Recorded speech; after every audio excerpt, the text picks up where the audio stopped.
Well, it's a Sobota, so it's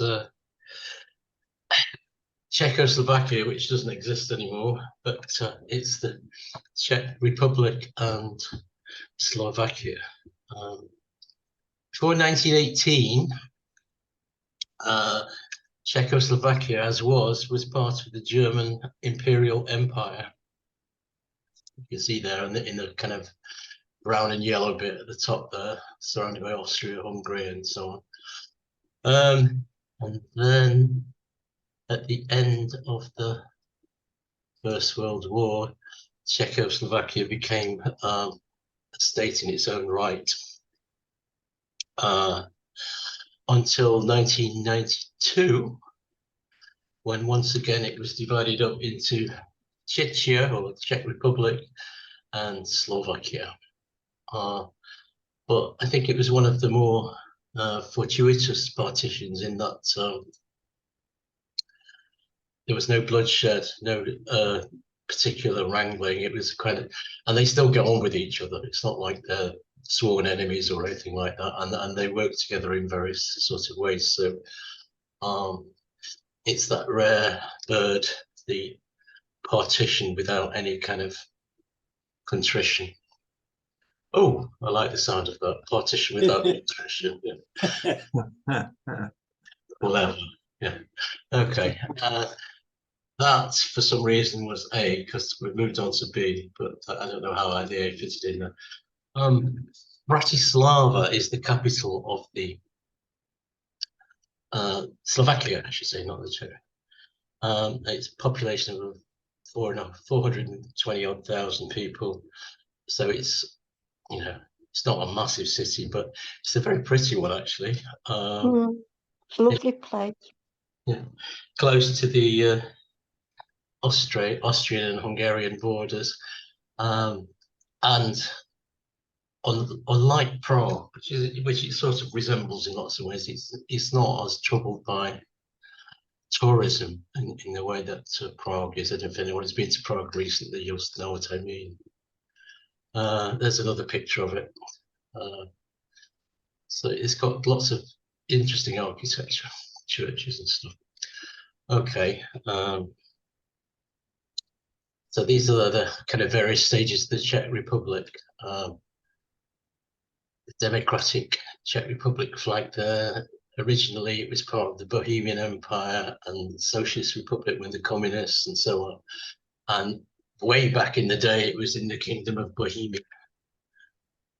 So it's been chopped and changed and moved around quite a lot over the centuries, but there we go. D, the River Danube, which runs through Slovakia, but doesn't actually enter the Czech Republic. So you'll see that Bratislava is actually on the Danube, but Prague, which is up here, not shown on this map, is on a tributary of the Danube, not on the Danube itself.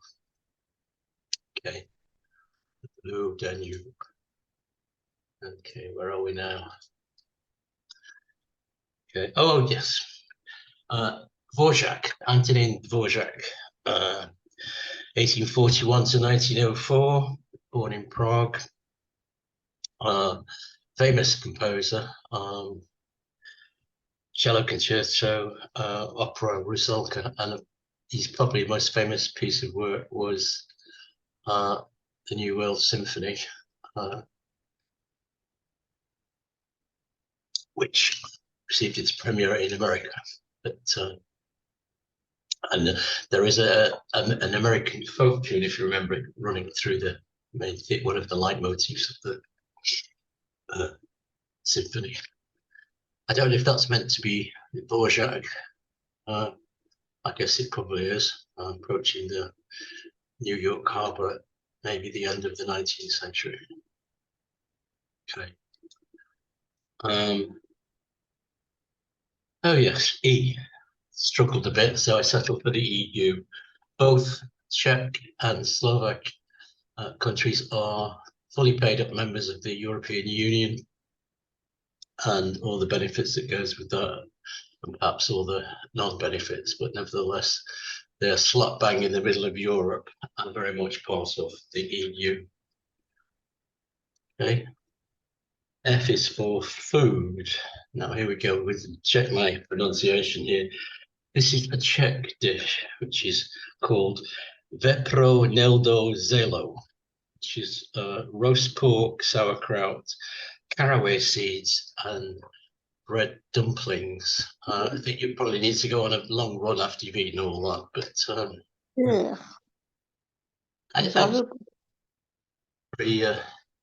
food's very nice in Czech, but it's very kind of stodgy in a way. You know, you need to get plenty of it. So pork figures very much in the diets in both countries.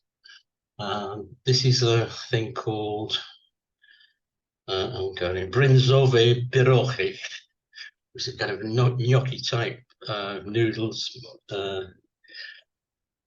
sour cream, spring onions, and bacon pieces. That sounds nice, that one. It looks very nice, isn't it, as well? I like sour cream, so Yeah. Bacon. looks tasty, doesn't it? Yeah. Yeah. Perhaps not if you're. Well, I mean, yeah. Not for me. Sorry? Oh, it's not for me. Not for you. Okay. No. G is for glass, which is famous.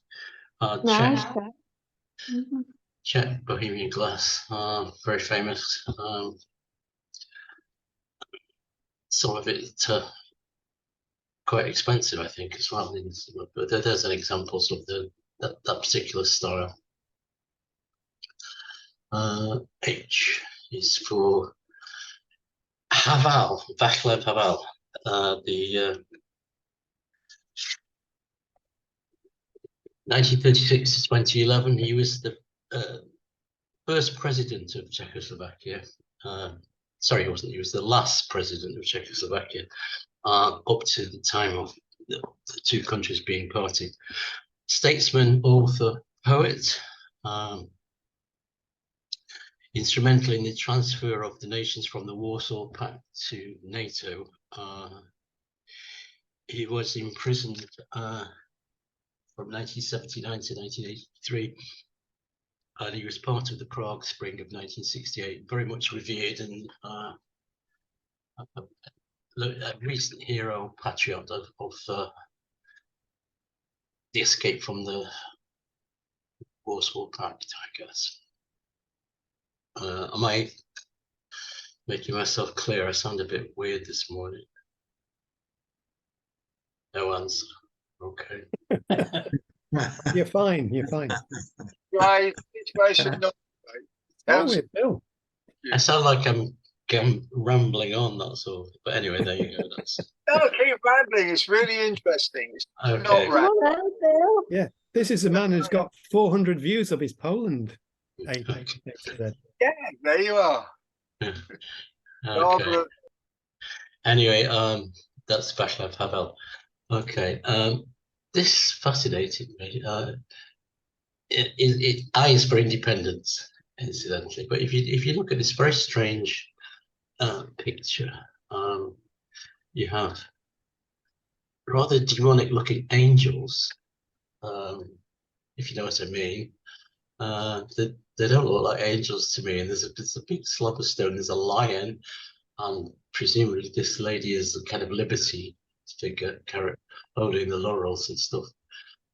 Anyway, this was painted in 1918 to represent the independence of Czechoslovakia, and declaration was declared in Washington on the 18th of October 1918. I don't know what you make of this painting. Does anybody like it? It's No. unusual. It's very odd.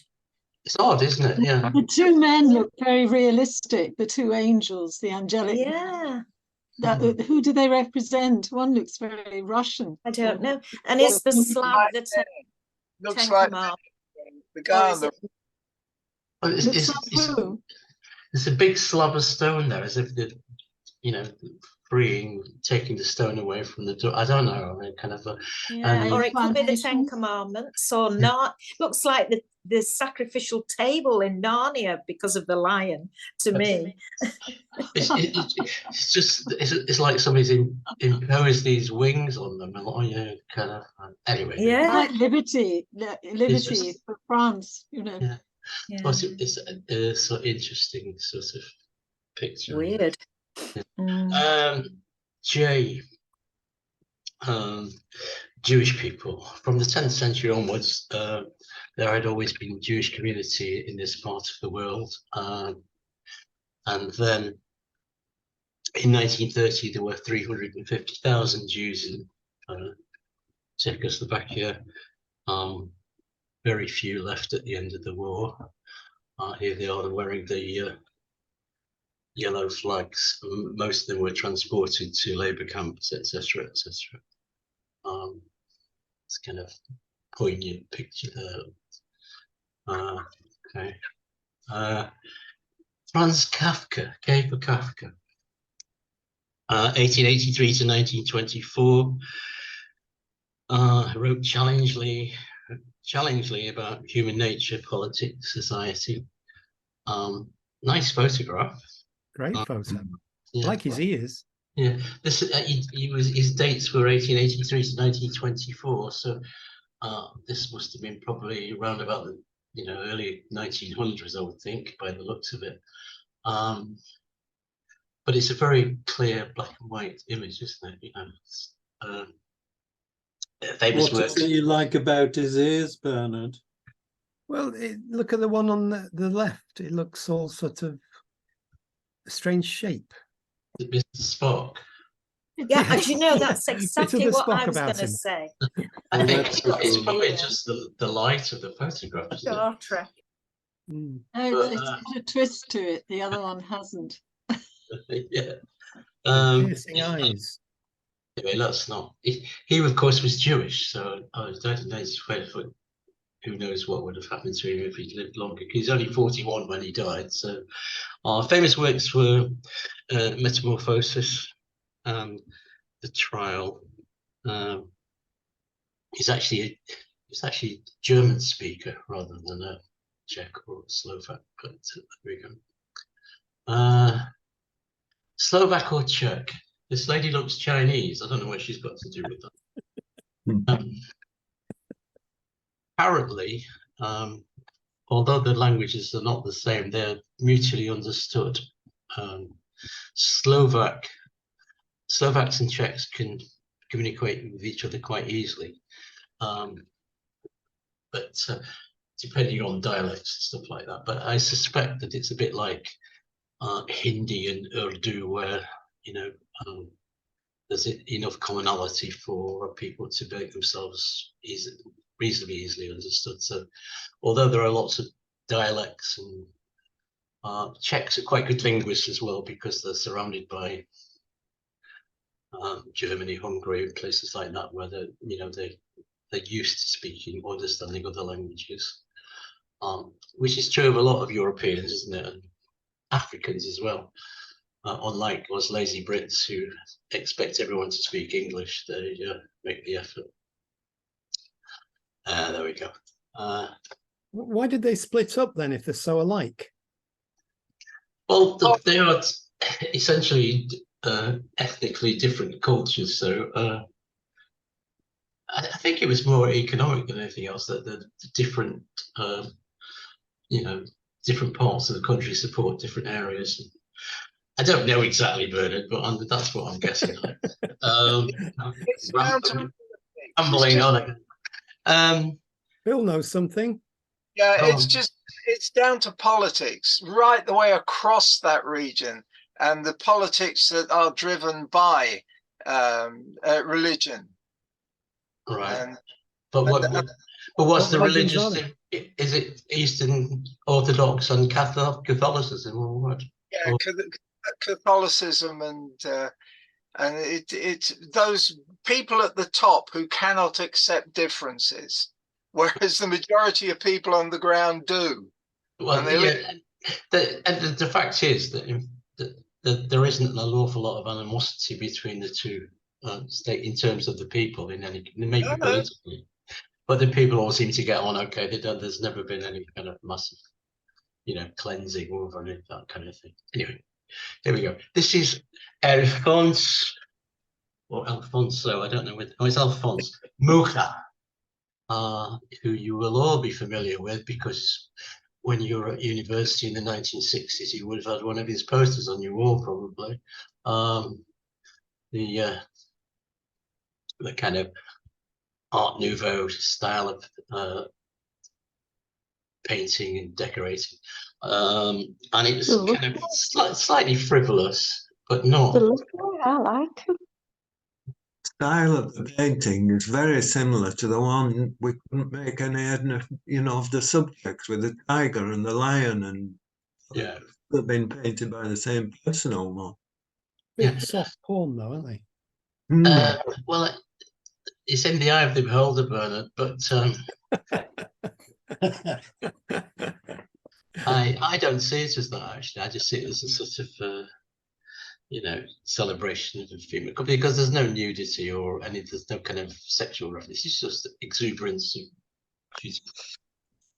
Anyway, what do I know? This to me is a terribly, terribly poignant photograph. It's in the Sudetenland when it was taken over by Hitler and the Nazis in 1938.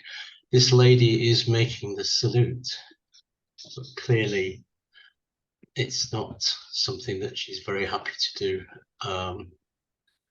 Sudetenland was one of the first places that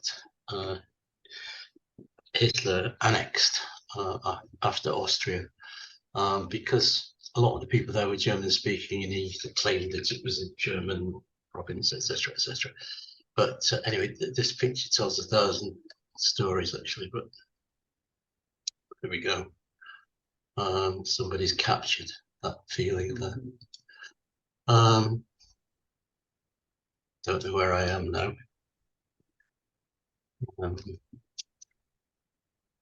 Oh yes. Oh, that was N for Nazis, by the way. This is Ostrava, which is it is a city in the northeast Czech Republic, Moravian Silesian region, borders of the Moravia and Silesia. Population around about 300,000. Originally, it was a very industrial place, based on coal and steel. But it also looks like quite a handsome city to me by the looks of things. This is the main square. No litter there, is there? Sorry? There's no litter. No. But, who knows that that's a true picture of things, but we'll see anyway. Talking just as a local reference, this is a picture of the Moravian settlement in Manchester, which we talked about before, in Droylsden, Fairfield, which we were going to visit at one point, weren't we? But we never got around. We were. Yes, we still can. And it's well worth a visit because it's a very pretty, and it's so unexpected. Straight off Ashton New Road and in the centre of Droylsden, but there's this little haven of 18th century, and it's totally preserved, peaceful, and anyway, there you go. That's. Is there a cafe there? Yes. I think it's part of the church, actually. The church sort of offers, scones and sandwiches and tea and stuff like that. There might even be a shop. I don't know, but it's not that commercial, really. It's kind of like it's just a lovely place to walk around. Anyway, there you go. If you've never been, well, perhaps we go one day. So we're on to P now for Prague, which is a city of 1.3 million people, lots of Baroque and Gothic architecture. It is a beautiful city, but it is so popular with tourists and sometimes it becomes a little too crowded and a little not threatening exactly, but you know, kind of lots of stag nights and Suffocating. people getting drunk and stuff like that, you know. But there you go. It is well worth visiting if you've never been, and it's walkable if you know what I mean. It's a city you can walk around and enjoy, and with lots of different things. And of course, there's lots of references to Kafka and people like that all over the place. This is looking down towards Wenceslas Square, I think, and you're further along is the King Charles Bridge, which takes you on. The city straddles the river, so there we go. And a couple of weeks ago, I claimed the polka as Polish. The Czechs might disagree with me, actually, so we'll allow them both to be, because polka sounds like a Polish word, but in fact, but you know, there are many similarities between these neighboring countries. Kind of language-wise and culture-wise, and you know, there's similar characteristics. Just a nice, joyous picture of two young people enjoying the dancing. Very I jolly. like the outfit. Sorry? I like the outfit. Yeah, The I can skirt's a lovely I colour. can see you in one of those jackets, Gordon. Yes, I can set those tails flying. I can do it. Tripping the And line, me. fantastic. Yeah, I very could good. dance that. Okay. Settled on an old favourite for Q. This is the last queen of last queen of Bohemia, I think. Yeah. This is Elizabeth Stuart, in fact. She was the daughter of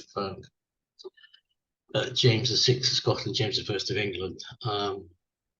And she's called the Winter Queen because, in fact, her husband only reigned for one winter and then he was got rid of. So she had 12 kids. But I suppose that was fairly normal in those days. But there we are. It's kind of like characterful painting, isn't it? It's kind of like, I like it actually. But there we are. Okay, yeah, this is into the realms of the fantastic now. Ruritania, which of course doesn't exist, but is very much based on in fiction. It's very much based on this region. There's a kind of fake map here which shows Ruritania on the map next to Slovakia. But you will remember things like the Prisoner of Zenda, which is set in Ruritania, and then we have all these kind of castles and bats and presumably vampires and God knows what else that are supposed to come from that part of the world. But it doesn't exist, but it does in fiction. Okay. S is for Slovakia. I think this is very kind of, I don't know what, fake picture to me, but there you go. It's kind of somebody in national costume looking across the mountains and kind of rather unrealistic colours, but there we are. And this is more like it. This is another fantastic black and white photograph of Bedřich Smetana, 1824 to 1884. Distinguished composer. One of his most famous pieces called Marvelast, which means my country, 6 tone poems. One of them, the most famous of all, is one called Vltava, which is the name of the river which flows through Prague. Wrote lots of stuff for the piano. His most famous opera was probably The Bards in Pride. Here we go. Another great photograph in black and white. Okay, oh, and Smetana is also the Czech word for sour cream. So his name was Bedřich Sour Cream, but there we are. But it's kind of useless piece of information. T is for tennis. Czechs have produced lots of tennis champions.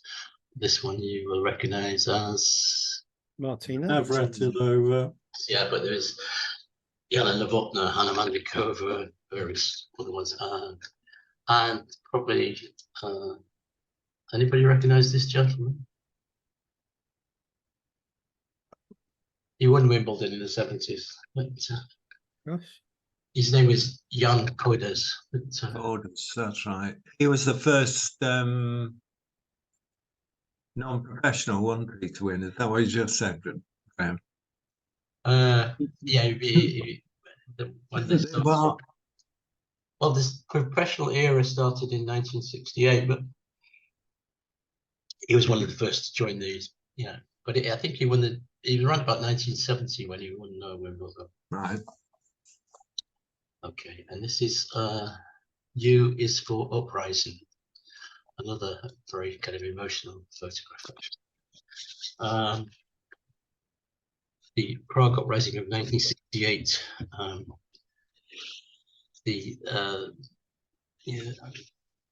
Attempting to introduce liberal measures in this, and they were pounced on by the Soviet troops who marched into the city and clamped down on any kind of attempt to liberalize things. It was successful to the Russians in the sense that they quelled the revolution, but in fact it lit the fuse for discontent across the Iron Curtain, and the communist bloc started to believe that they could be freed from this state. Okay, this is Vltava. We're just talking about the song poem by Smetana, and this is the river which flows through the center of Prague. As you can see, it's got lots of bridges. Some of them are footbridges, some of them are not, but you can stroll across from both sides of the city, and rivers like that are very interesting in cities, aren't they? They kind of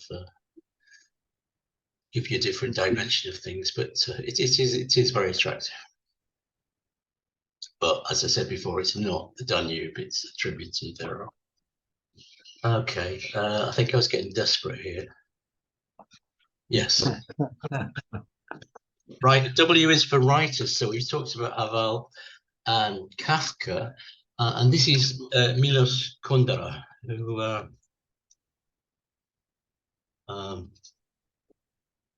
in 1929, he died only in July of this year, so he would have been 94, 5 or something. His most famous novel was The Unbearable Lightness of Being, which was also made into a film.